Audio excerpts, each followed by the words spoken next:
So, kamusta po mga ka-Streetwise? Ako po si Takeru Miyamoto at welcome po sa aking munting channel. So mga kababayan, nagsalita na po itong simbahang katoliko dito sa Pilipinas na hindi po nila susuportahan yung ginagawa po ng mga Duterte supporter, the people power, dyan po sa EDSA.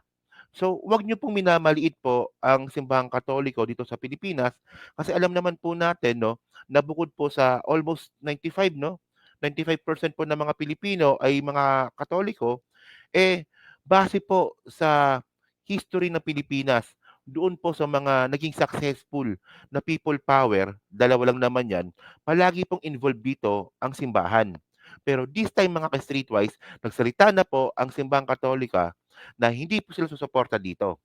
So kasi nga alam naman po natin na binastos po talaga ni Digong ang simbahan nung siya yung presidente. Okay. So para makuha natin yung narrative 'no, merong balita kasi dito kanina. Okay. So ito 'no, sabi dito 'no, sa post ng Roman Catholic, 'di ba, Diocese of Novaliches. So sabi dito 'no, press conference marking the launch of Clergy of Good Governance. So actually, revised 'to 'no, bagong grupo po ito na ni-revise sa dati nilang grupo. At dito po, sinabi po nila na wala silang pakialam diyan po sa people power na ginagawa po ng Duterte Group. Okay? Pakita ko sa inyo mamaya, no?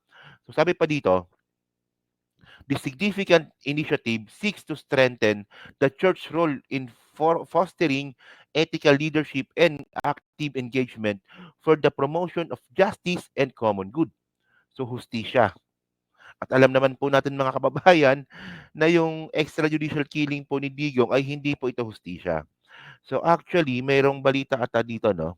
Okay. Yan. Para makuha natin yung narrative po nito, panoorin po natin 'tong balita from radio station 'to, eh. Sige, panoorin natin.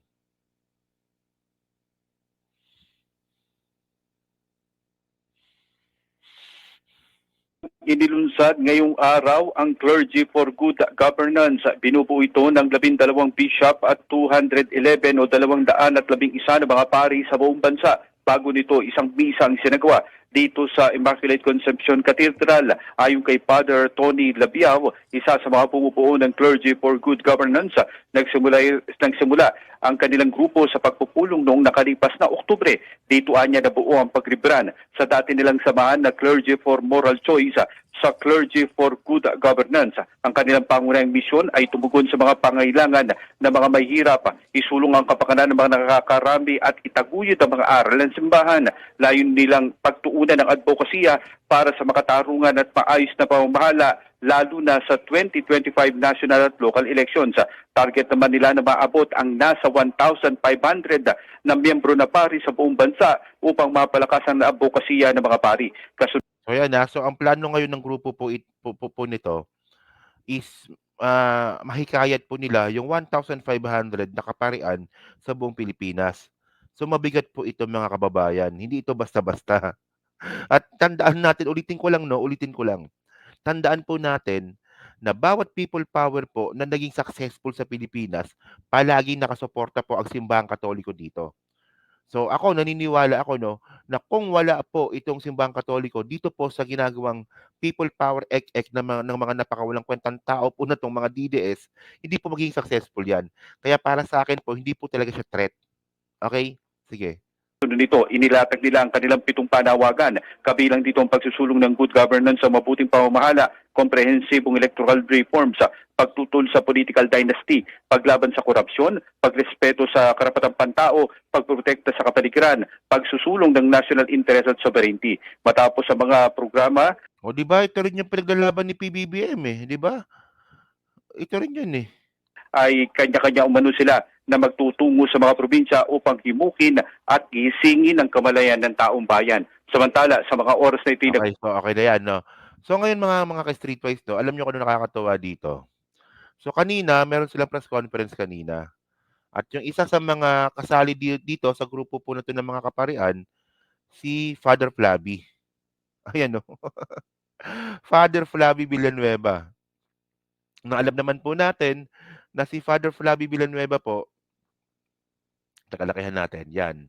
Si Father Flavi Villanueva po, siya po yung isa sa mga humarap kay Duterte dun po sa Quadcom. 'Di ba yung pinakita yung mga pangalan ng mga namatay dun sa EGK. So si Father Flavi po 'yon. And actually 'no, ito yung video, eh. Ito yung post ng Radyo Pilipinas 'no. So sabi dito, 'di ba, hindi susuportahan ng simbahang Katoliko ang ginagawang pagtitipon ng mga taga-suporta ni Baby Sara Duterte sa EDSA Shrine. Ayon kay Messenger Mel David ng Clergy for Good Governance, hindi magpapagamit ang simbahan sa kasalukuyang girian sa politika. So, well, fair enough, 'di ba? Kung hindi mangingialam sa politika ang kaparian natin, so wala siyang pakialam sa awayan ng Duterte at Marcos. Fair enough para sa akin 'yon. Okay. So para mas maganda 'no, merong video dito, eh. So panoorin natin 'to. So ito, sige. Yung nagaganap ngayon sa EDSA para po sa kabatiran ng lahat. Para po sa kabatiran ng lahat. Ang original plan po ng Clergy for Good Government, Good Governance, ay doon po gaganapin sa EDSA Shrine ang aming press conference na ito. O yan So ngayon na ito na. Kaya nainis itong mga pare dito, itong mga pare po na to. Dapat yung kanilang press conference tsaka yung kanilang pagbubukas nga po ng kanilang bagong grupo, dapat gaganapin po ito sa EDSA Shrine. 'Di ba? Dapat sa EDSA Shrine. Yun nga lang, nilipat nila ng lugar sa Cubao kasi baka kasi ma-misinterpret ng mga tao na yung ginawa po na itong clergy po na to ay mai-connect dun sa rally ng mga DDS. So nagets niyo yung point. So istorbo talaga 'tong mga DDS po na 'to. Oh. Ito yung sabi ni Father, ano ba 'to? Hindi ko mabasa. O sige. Ngunit napangunahan kami ng isang kaganapan na hindi namin inaasahan at lalong hindi namin sasang-ayunan na kasangkapanin ang clergy for good governance sa isang maitim na banakin. Ang maitim na banakin pampolitikal at personal ay hindi kailanman kakatigan at hindi kailanman sasang-ayunan at So ayan, so malinaw 'no, maitim na balak pang-political tsaka personal. So malinaw naman po sa mga kaparian po natin na itong pinaglalaban po ng mga Duterte ngayon, personal lang po nila itong pakinabangan sa sarili nila. Hindi po ito para sa taong bayan, tanga-tanga na lang po talaga 'tong mga DDS na 'to, na sabihin na para sa taong bayan, tapos ang pinaglalaban niyo naman pala mga Duterte. 'Di ba? Continue. hindi man kailanman hahayaang sakyan ng sinuman para sa kanilang personal at political na agenda. Yun lang po. Ayan so malinaw. So walang pakialam ang simbahan. Well siguro merong paring magpapasaway, kasi minsan po kasi may ganyan po talaga 'di ba, na minsan may ibang paring hindi nila ka-align. So malamang merong paring meron diyan, sigurado ako. May paring susuporta pa rin po sa mga Duterte. Pero ang importante po kasi dito mga kababayan, itong clergy po na 'to is dati na po itong grupo na ni-revise lang nila ngayon. So itong clergy group na ng mga pari na 'to, matagal na pong binabastos ni Digong 'yan. Matagal na po. Oh. So sa tingin niyo ba 'to, kasi alam naman po natin 'di ba, simbahang Katolika, alam naman po natin na anti-Marcos 'yan. Hindi lahat, pero gano'n ang, what you call this, parang gano'n ang lumalabas ngayon, eh, 'di ba? Apparently gano'n, 'di ba? So ngayon, mas malinaw sa kanila ngayon na si PBBM po ay mas maayos kumpara sa mga Duterte. Kasi tingnan niyo 'to, pakita ko 'to sa inyo. Okay. So ito yung mga nangyari nung si Digong yung presidente. Malamang alam niyo naman na 'to, eh, nagre-review lang tayo, eh. So ito, sinabi ito ni Duterte dati, oh, "Philippines, Duterte killed those useless bishops." 'Di ba? So pati mga obispo, bishop, obispo 'di ba?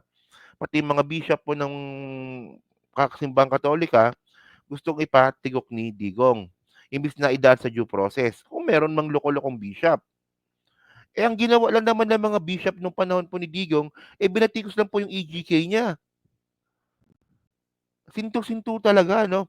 And then mga kababayan, ito pa 'no, 'yan oh, Philippine President Duterte calls God stupid.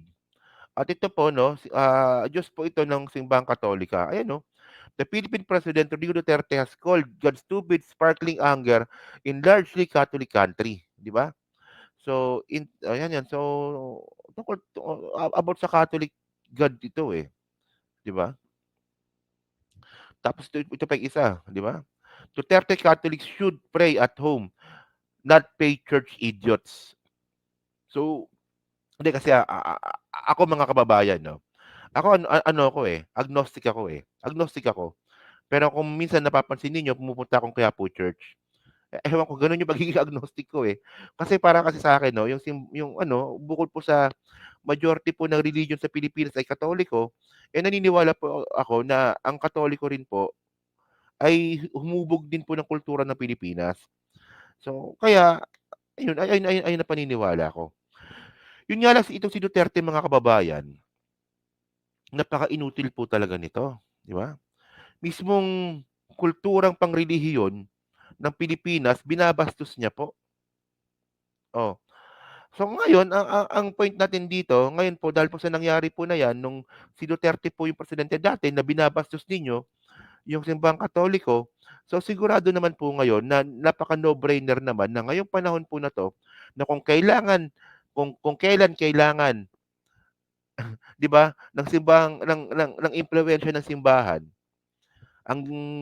ang rally-rally po na 'yan na ginagawa nila sa EDSA ngayon, na napakakonti 'no, na mga 200 to 300 persons lang naman yung uma-attend, karamihan mga bata pa, eh, tablado po talaga sila dito. Tablado po talaga sila dito, oo.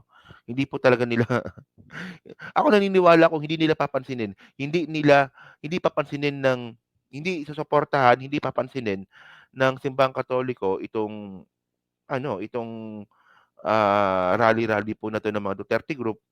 So, dapat gano'n po gawin ng mga ibang religion natin. Ayun ang sinasabi ko, eh, 'di ba? Bilang isang religious, sekta, 'di ba? Dapat dapat mga kababayan, huwag kayong susuporta sa EGK. Sa taong gumawa ng EGK sa Pilipinas na nagpagano'n ng 30,000 na katao, 'di ba? Eh, ang problema merong ibang religion diyan na sumusuporta pa kay Duterte. O pro-life nga kayo pero sumusuporta kayo sa mamamatay tao, napaka-ironic lang 'no, 'di ba? So yun mga ka-streetwise 'no, so diyan po sa Team Replay, kayo ba natutuwa ba kayo dito sa bagong statement nga po ng simbahang Katolika na hindi daw po sila susuporta diyan po sa people power ng mga Duterte, diyan po sa EDSA, 'di ba? So kayo ba, okey ba sa inyo yun? 'Di ba yun 'no? So paki-comment lang po sa baba at binabasa ko pong lahat yan. At diyan po sa Team Replay siyempre pa-like, pa-subscribe at kung di naman kalubisan, pa-share na rin po ng video po na 'to. So hanggang sa muli po, kita na lang ulit tayo sa susunod nating content. So thank you, salamat, and babush!